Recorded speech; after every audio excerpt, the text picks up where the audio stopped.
पश्चिम बंगाल की मुख्यमंत्री ममता बनर्जी लगातार सवालों से घिरी हुई है और जिसमें साफ समझ में आता है कि किस तरीके से ममता बनर्जी की जो राजनीति है उन्हीं पर भारी पड़ रही है। आज शिवी अगर हम बात करें, पश्चिम बंगाल में एक सियासी तूफान मचा हुआ है। हालांकि पश्चिम बंगाल के मुख्यमंत्री भले ही दिल्ली में हो, 3-4 दिन से वो दिल्ली में ही है, लेकिन एसआईआर के खिलाफ हो या उनके बयानों को लेकर हो या फिर ईडी की जो रेड थी उसके खिलाफ की बात की जाए, तो ममता बनर्जी लगातार सवालों के घेरे में है। मुझे हाल ही में आज 4 तारीख और आज के दिन की अगर बात करें तो ममता बनर्जी एसआईआर के खिलाफ सुप्रीम कोर्ट पहुंच गई। सुप्रीम कोर्ट में पहुंची और खुद कहती है कि मैं खुद दलील दूंगी और खुद ही मतलब वकील बन गई। ठीक है, अगर देखा जाए तो कानूनी ताकत है और उस हिसाब से वो खुद अपनी जो दलील है वो रख सकती है एसआईआर के खिलाफ। लेकिन यहां पर अगर देखा जाए तो एसआईआर की बात हो, और मुझे याद है कि केंद्रीय गृह मंत्री अमित शाह जब पश्चिम बंगाल पहुंचे थे तब जाकर ममता बनर्जी ने उन्हें लेकर क्या कहा था। उन्हें लेकर यह कहा था कि ये तो हम आपका सम्मान करते हैं और हम ऐसा कुछ करना नहीं चाहते, नहीं तो आपको तो होटल के बाहर कदम तक नहीं रखने दिया जाता। मतलब देश के गृह मंत्री उन्हें खुले तौर पर पश्चिम बंगाल की मुख्यमंत्री धमकी दे रही है, ये साफ नजर आता है। अब आने वाले समय में 2026 में पश्चिम बंगाल में विधानसभा चुनाव हो रहे हैं। अब चुनाव होने जा रहे हैं, लेकिन उससे पहले सियासी बवाल फूट पड़ा है। एसआईआर के खिलाफ अगर बात कर ली जाए तो सुप्रीम कोर्ट में पहुंची है, और उससे पहले एक और बात निकलकर सामने आई। जैसे कि मैं जिक्र कर रही थी शिवी कि 2-3 दिन से ममता बनर्जी दिल्ली में ही है।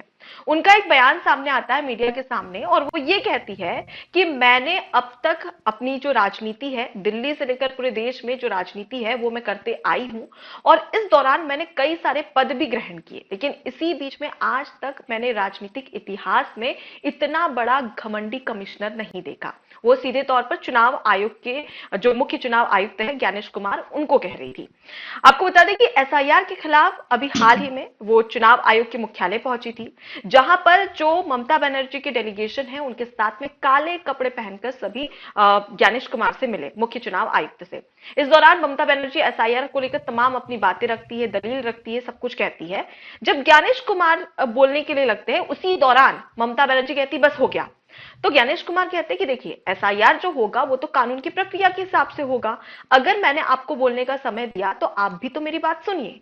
अब इस दौरान ममता बनर्जी गुस्से में उठती है और सीधे बाहर आती है और मीडिया के सामने ये सारी बातें कहने लगती है कि इतना घमंडी कमिश्नर मैंने आज तक कभी नहीं देखा।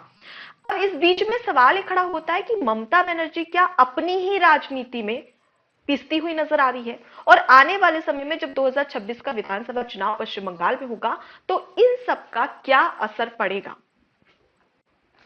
आपने बहुत सही चीज बोली है, पर यहाँ पे वो पिस तो रही है क्योंकि कोई ऑप्शन ही नहीं बचा ना ममता बनर्जी के पास इस टाइम पर। उनका जो वोटर बैंक हम्म। लिस्ट था वो ऑलरेडी एसआईआर के थ्रू आधा बाहर निकल गया। 30% मुस्लिम उनको वोट करते, वो बिल्कुल इस बार हिला नहीं। हिंदुओं को उन्होंने लुभाने के लिए बहुत चीजें की, जगन्नाथ मंदिर तक बनवाने की बात कर दी, लेकिन उसके बावजूद भी हिंदू इस बार समझ चुके हैं कि क्या चीजें होने वाली है और कैसे होने वाली है। और मैं आपको बता दूं, टीएमसी की जो लोकल रिपोर्ट्स हैं, मतलब अगर आप वेस्ट बंगाल में जो लोकल रिपोर्ट्स देखेंगे अनुपमा जी, आपको समझ में आएगा कि वहां की जो वामपंथी ऑडियंस है, या फिर मैं बोलूं वामपंथी और साथ ही साथ जो मुस्लिम लोग हैं वहां पे इस टाइम पर, कम्युनिस्ट लोग, वो लोग टीएमसी को ही वोट देना चाहते हैं। वो लोग अभी भी बीजेपी के घेरे में आए नहीं है। पर वहां के जो हम्म। हिंदू हैं वो मेजोरिटी में है, वो चाहते हैं कि अब इस बार बीजेपी आए। वो इस बार जो पूरा कंपटीशन है ना वो बहुत तगड़ा होने वाला है।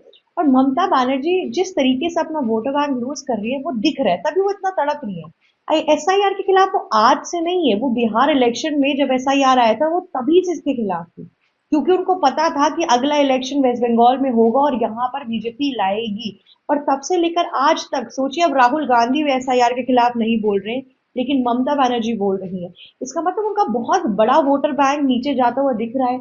साथ ही साथ अब यहाँ पे एक और चीज भी होने लगी है, अब जो आंकड़े सामने आ रहे हैं, क्योंकि बाबरी मस्जिद का इन्होंने बहुत बारी ऑन टेलीविजन तो यहाँ पे सहयोग किया नहीं, ठीक है, हुमायूं कबीर के बारे में भी बहुत गलत सलत बोला इन्होंने, तो वहां पर जो उनके मुस्लिम जो वोटर्स थे उसमें से भी 10% कटते हुए दिख रहा है यहाँ पर। हम्म। वो भी अब ये सोच रहे हैं कि सरकार बदल लेनी चाहिए, टीएमसी को नहीं वोट करना चाहिए, वो अपनी रीजनल पार्टीज में वहां पे गेम खेल रही है।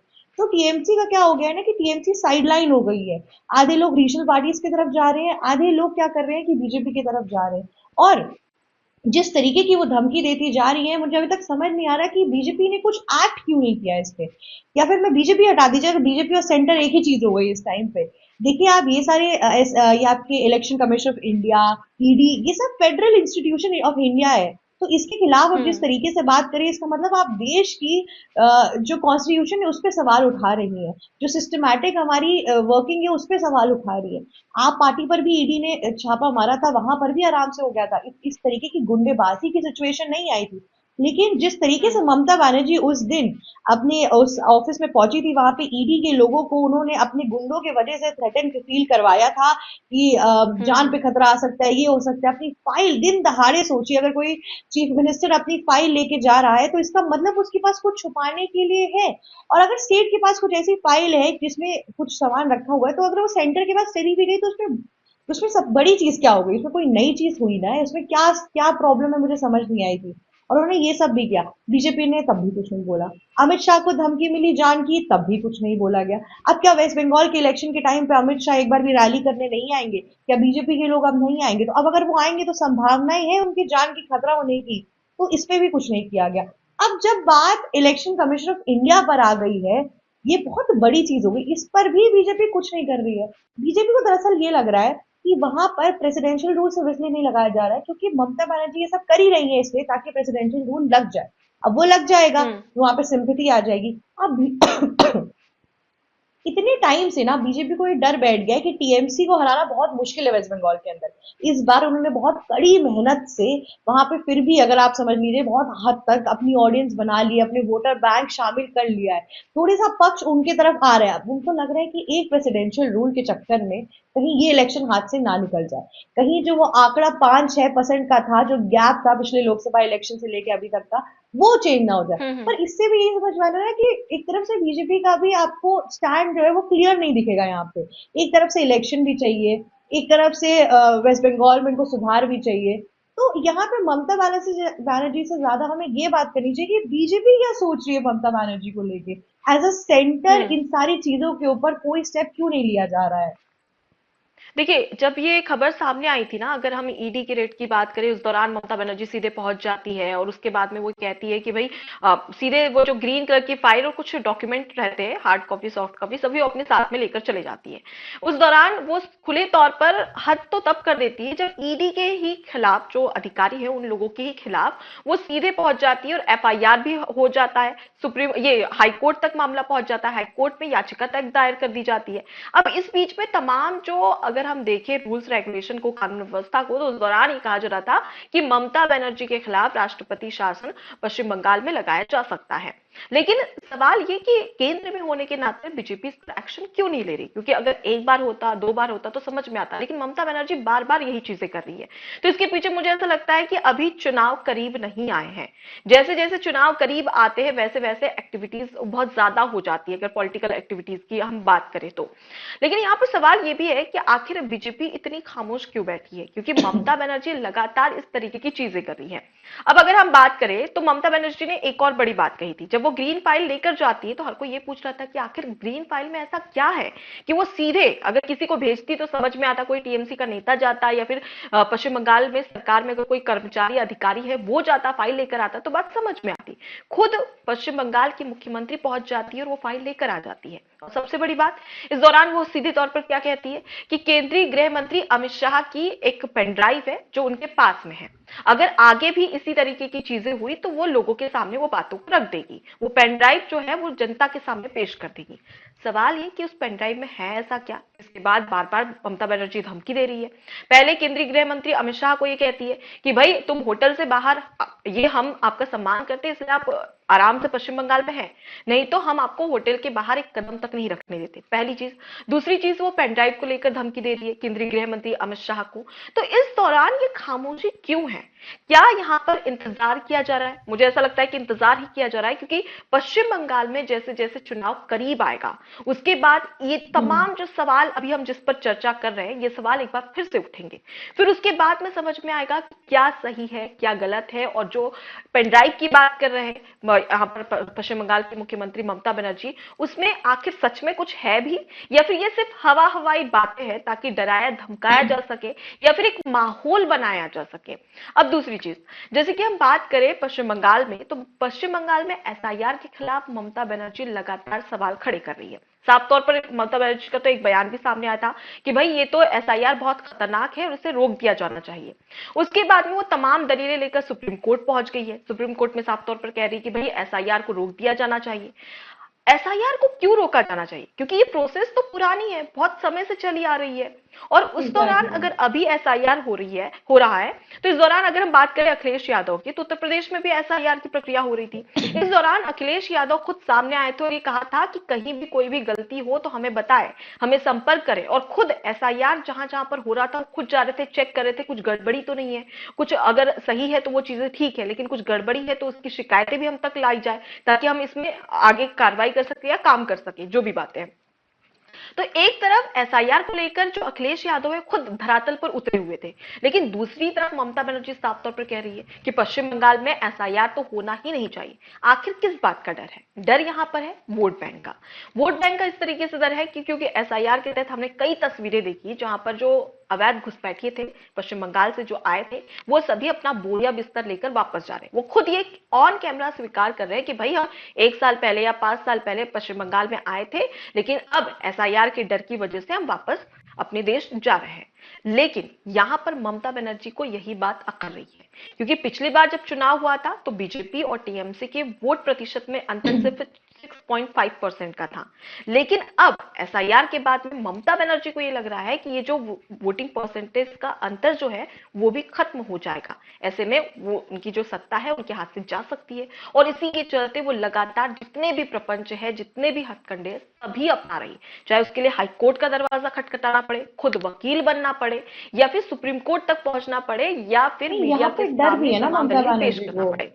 जी। यहाँ पे डर भी है ममता बनर्जी को कि अरविंद केजरीवाल जैसा हाल ना हो जाए। जैसे अरविंद केजरीवाल हम्म। जैसा हाल हुआ, आप पार्टी का आजकल नाम वो निशान नहीं है कहीं पर भी। अतीशी वगैरह इतने फेमस हुए थे देश में, अगर आप इस टाइम पे देखेंगी उनका कोई अस्तित्व नहीं दिख रहा है।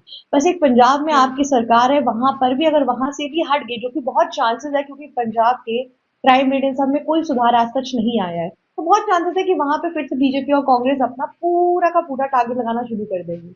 पर स्पेसिफिकली अगर मैं वेस्ट बंगाल की बात करूँ तो आपको ना दो चीजें समझनी पड़ेगी यहाँ पे, जो मैंने ध्यान दी है कि बीजेपी का कहीं से भी लॉस नहीं हो रहा है इस पूरे इलेक्शन में। देखिए एसआईआर की हम्म। प्रक्रिया हो रही है, हिंदुओं के सामने ममता बनर्जी की सारी असलियत सामने आ गई है। तीसरी जगह पे टीएमसी के बहुत से लीडर्स हैं जो बीजेपी को ज्वाइन कर रहे हैं इस टाइम पर। ठीक है, हम्म। तो जो कॉन्स्टिट्युएंसीज हैं वो तो बीजेपी के पास जीते हुए ऑलरेडी आएंगे, क्योंकि जहां के जो लोग जीत रहे थे टीएमसी से अब वो बीजेपी से जीत जाएंगे, तो बीजेपी को कोई लॉस ही नहीं हो रहा। ममता बनर्जी की रही बात उस पेनड्राइव के अंदर, मुझे नहीं लगता कुछ है ढंग का, क्योंकि अगर होता तो ममता बनर्जी इस आक्रोश में रहती है, और जिस हिसाब से वो अपनी गुंडागर्दी और किसी चीज से डरती नहीं है, जिस हिसाब से वो बात करे, अभी तक वो दिखा चुकी होती।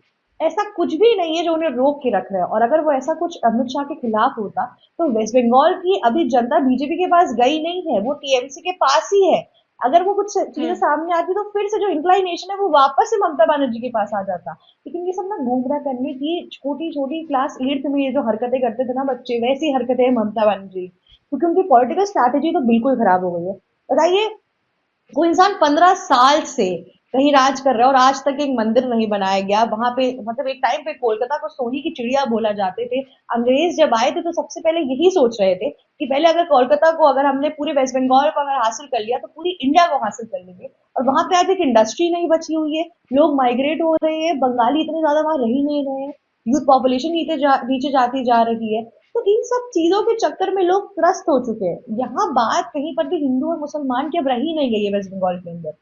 लोगों बिल्कुल। के अंदर से ना वो डेवलपमेंट ही हट गया है, और दोनों ही पार्टीज अपना गेम खेल रही हैं, दोनों ही पार्टीज को हम्म। इनफ अपने अपने तरीके का गेम चल रहा है। अब ममता बनर्जी को कोई प्रॉफिट ही नहीं हो रहा है इस पूरे गेम में, इसीलिए वो कुछ समझ नहीं पा रही है। उनकी सिर्फ और सिर्फ तड़पन दिख रही है, आंखों में ना एग्रेशन और फ्रस्ट्रेशन उनके चेहरे पे जो दिख रहा है ना, वो बता रहा है कि किस तरीके से वो हार रही है, क्योंकि फैक्ट जैसा आपने कोट किया ऑलमोस्ट सब हमारे सामने है। पर अब देखते हैं कि इस वेस्ट बंगाल के इलेक्शन में क्या होने वाला है, और ममता बनर्जी इसके बाद से और कौन कौन सी नई नई चालें चलेंगी, या फिर एक सिंपैथी कार्ड खेलेंगी, ये सब चीजें भी देखना बाकी है। बिल्कुल। और शिवी, मुझे एक और चीज लगती है कि परिवर्तन ही प्रकृति का नियम है। ऐसे में अगर पश्चिम बंगाल में लगातार लंबे समय से ममता बनर्जी की सरकार है और एंटी इनकम्बेंसी कुछ ज्यादा ही इस बार देखने को मिल रही है, और उसके साथ ही अगर हम जनहित के मुद्दों की बात करें, महिला सुरक्षा की बात करें, तो वो तो हम सभी अच्छे से जानते हैं कि महिला सुरक्षा को एग्जैक्टली। लेकर ममता बनर्जी कितनी सीरियस है और कितनी नहीं है। तो वो तमाम चीजें निकलकर सामने आ रही है। अब ऐसे में देखने वाली बात होगी कि आने वाले समय में और किस तरीके से ममता बनर्जी क्या कुछ करती है, क्योंकि 3-4 दिन से ममता बनर्जी लगातार दिल्ली में जमी हुई है। कभी वो मुख्य चुनाव आयोग के मुख्यालय तक पहुंचती है, तो कभी सुप्रीम कोर्ट तक पहुंची है। अब ऐसे में और कौन कौन सी चीजें देखने को मिलेगी, इसका इंतजार रहेगा। एबीसी हिंदी न्यूज, आज ही जुड़िए हर खबर के साथ।